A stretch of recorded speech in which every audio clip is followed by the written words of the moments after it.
안녕하세요. 할인이 오빠입니다. 어제 이야기 들으시고 무슨 귀신 신하라 까먹는 소리냐 이렇게 말씀하실 분들도 있을 것 같습니다. 아무것도 내 것으로 여기지 않는, 소유하지 않는 삶, 그것을 살게 됐을 때 어떤 일들이 벌어지는지, 어떤 기적이 현실 속에서 일어나는지를 조금이라도 좀 알려드리고 싶어서 이런 이야기를 하는 겁니다. 그래서 저는 저에게 무엇인가 주겠다는 사람이 있으면 거절하지 않습니다. 그리고 아울러 누가 저에게 달라고 하면 마찬가지로 거절하지 않습니다. 흘러가도록 하는 것, 통화량이 원활하다, 이렇게 표현하는 것은 흐름이 좋다라는 얘기 아닙니까?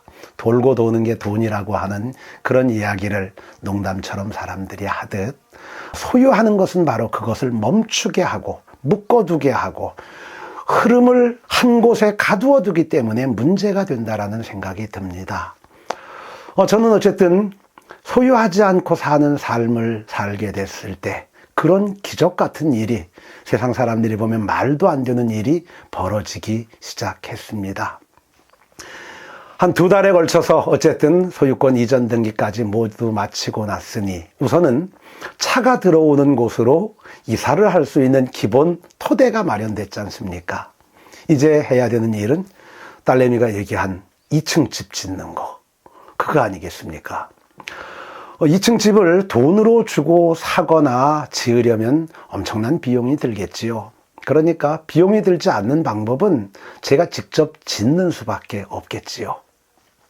그래서 저는 어떻게 하면 2층 집을 지을 수 있을까? 콘크리트 집도 생각해보고 벽돌 집도 생각해보고 여러 집의 형태들을 생각해 봤는데 저 혼자 지을 수 있는 집이 아니더라고요. 그런데 인터넷 사이트를 찾다 보니까 통나무 집을 보게 됐는데 거기에 한 사람이 어떻게 통나무 집을 짓는지의 이야기를 정리해 놓은 게 있었습니다. 보니까 혼자 지을 수 있겠더라고요. 시간은 걸리겠지만 마음만 있다라면 얼마든지 혼자 지을 수 있겠다라는 생각이 들더라고요. 그래가지고 저는 딸이 기도한 그 기도, 신께서 저를 통하여 그 기도를 이루어 가시려고 하시니 제가 이제 기꺼이 그 통로가 돼야지요. 그래서는 그 통나무 집 짓는 걸 어딜 가서 배울 수 있을까라고 생각하고 찾다 보니까 한국 통나무 학교라고 하는 곳이 나오더라고요. 그래 통나무 학교 그 사이트를 들어가서 하나하나 내용들을 살펴보았습니다. 그랬더니 정말 제가 생각한 대로 혼자서 집을 지을 수 있겠다라는 확신이 들더라고요. 그래서 저는 통나무 학교에 전화를 걸었습니다. 그랬더니 지금 계시는 김병천 교장 선생님이 전화를 받으시더라고요. 저는 삼척에 있는 누구누구인데 교육이 언제 있습니까? 이렇게 여쭈었더니 일주일 뒤에 교육이 있다라고 얘기를 하시더라고요. 그래가지고 저는 부랴부랴 교장 선생님께 그러면 저 등록해서 통나무 집 짓는 걸 배우고 싶습니다. 비용이 얼마입니까? 그랬더니 3주 교육 과정이 150만 원이라고 그러시더라고요. 알았습니다. 등록하겠습니다. 이렇게 말씀은 드렸는데 돈이 없지 않습니까? 등록을 해야 되는데 등록할 비용이 없으니까 제가 저희 집 고위층에게, 집사람에게 얘기를 했죠. 여보, 통나무 학교에서 집 짓는 걸 배우면 내가 혼자서 2층 집을 지을 수 있을 것 같아. 그런데 등록비가 150만 원이래. 우리가 지금 그 비용을 마련할 수가 없잖아. 어떻게 하면 좋을까? 그랬더니 집사람이 배시시 웃습니다. 내가 이런 날이 올 줄 알고 당신 노가다 하러 다니면서 벌어왔던 돈 차곡차곡 모아둔 게 있었어. 그게 150만 원이야 하면서 딱 현찰을 가지고 오더라고요. 어떻게 이게 내 전 재산인 줄 알았지? 이러면서. 그래서 저는 그 다음부터 우리 여자분들이 돈 없다라는 말을 안 믿습니다. 뒤로 분명히 이렇게 꽁쳐놓은 게 있을 거다라는 생각을 하게 되지요.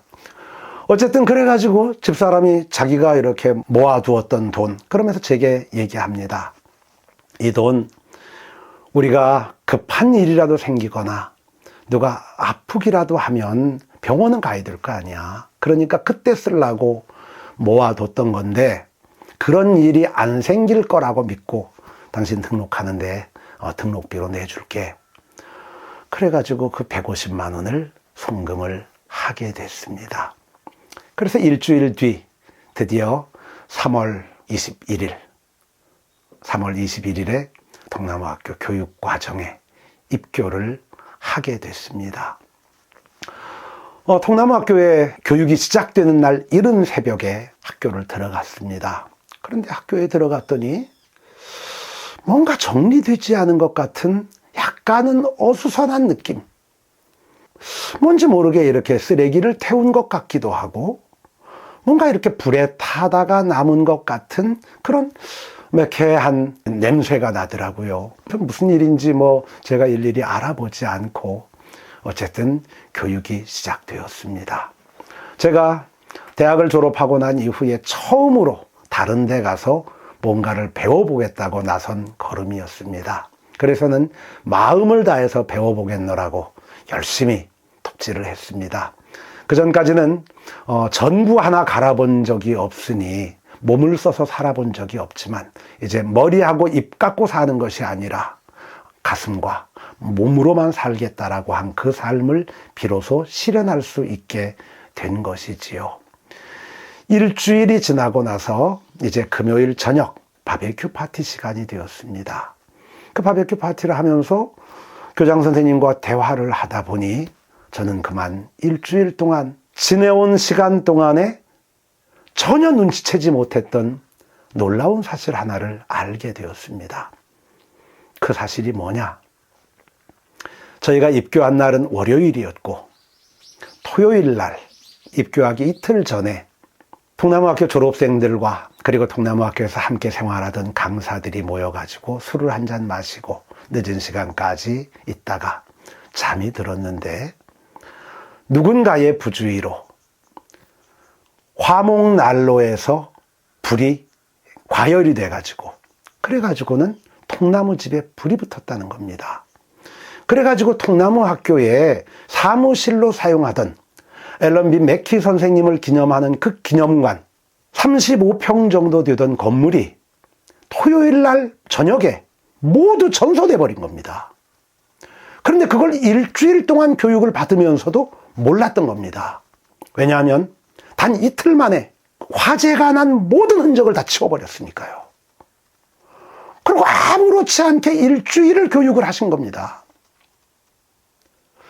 제가 여쭤봤죠. 어느 정도의 피해가 있었습니까? 재산상으로야 한 2억 좀 넘겠지만 가장 중요한 건 통나무학교의 모든 역사와 자료 그리고 앨런 맥키 선생님을 기념할 만한 많은 것들이 있었는데 그게 모두 타버린 게 아까웠을 뿐입니다. 이렇게 얘기를 하십니다. 그 누가 불을 냈습니까? 어떻게 누가 그렇게 한 겁니까? 이렇게 물었더니 그거야 모르지요. 그래서 확인도 안 해보셨습니까?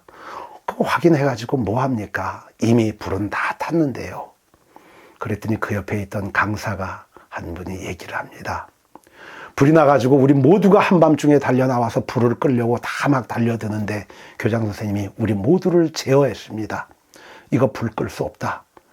소방차가 오기 전까지는 이거 방법 없으니까 다른 데로 번지지만 않도록 하고 아무도 불 가까이 가지 마라. 이렇게 하시면서 담담하게 그 불이 타고 있는 걸 지켜보셨다는 겁니다. 그 말씀을 듣는데 고수구나 이분. 이런 마음이 확 와닿더라고요. 그래서 그분 앞에 고개를 숙였습니다. 선생님께 배우겠습니다. 일주일 동안 이 학교에서 어떤 일이 있었는지조차 전혀 눈치채지 못하도록 평상심을 유지하신 교장 선생님의 그 마음, 그 내공이 어느 정도인지 느껴집니다. 제가 이제부터 죽는 날까지 몸으로 사는 법을 제게 가르쳐 주시는 스승으로 모시고 살겠습니다. 이렇게 말씀을 드렸습니다. 그래서 그날 그 자리에서 또 한 분의 저는 스승을 모시게 되었다는 얘기입니다. 부럽지요? 부러우시면 언제 기회가 되는 대로 저와 함께 통나무학교 김명천 교장 선생님을 찾아가 뵐 수 있으면 좋겠습니다.